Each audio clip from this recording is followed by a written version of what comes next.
L'on doit cette journée internationale des femmes au mouvement ouvrier.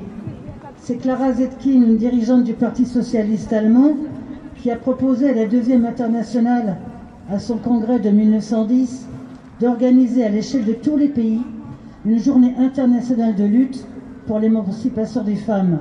Cela à une époque où le mouvement ouvrier socialiste se réclamait encore des idées de la révolution socialiste et de l'internationalisme. La date du 8 mars avait d'ailleurs été choisie en souvenir du début d'une grande grève des couturières à New York le 8 mars 1857 contre les discriminations patronales à leur égard. Cependant, Clara Zetkin, comme tous les militants socialistes d'alors, ne faisait pas de la question féminine une question à part, indépendante de la lutte générale pour changer la société. Elle affirmait, je la cite, « L'émancipation de la femme, comme celle de tout le genre humain, ne deviendra réalité que le jour où le travail s'émancipera du capital.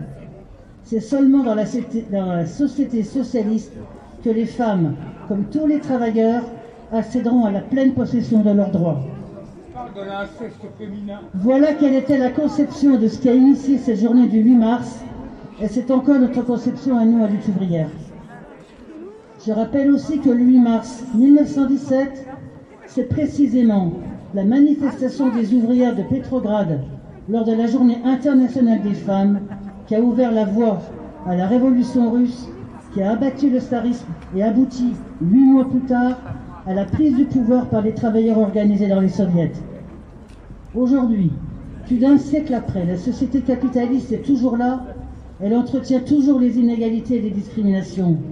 Bien des droits restent à conquérir et le combat s'impose aussi pour conserver les droits acquis.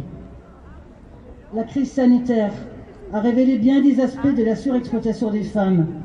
Pendant le confinement, on a trouvé en première ligne très majoritairement les travailleuses. Et pourtant, pour un même travail, les femmes gagnent en moyenne 25% de moins que les hommes. Et pourtant, 80% des salariés à temps partiel sont des femmes, soumises au travail du matin tôt et du soir tard, avec les pires amplitudes horaires. Les femmes, elles ont payé cher les restrictions de la liberté imposées par le gouvernement à l'occasion de la pandémie.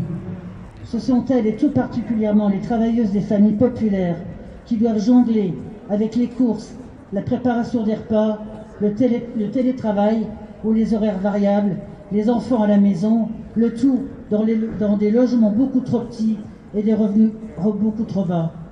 Et certaines l'ont payé de violences sexistes qui ont redoublé. La lutte pour l'égalité réelle entre les hommes et les femmes est un combat à mener tous les jours.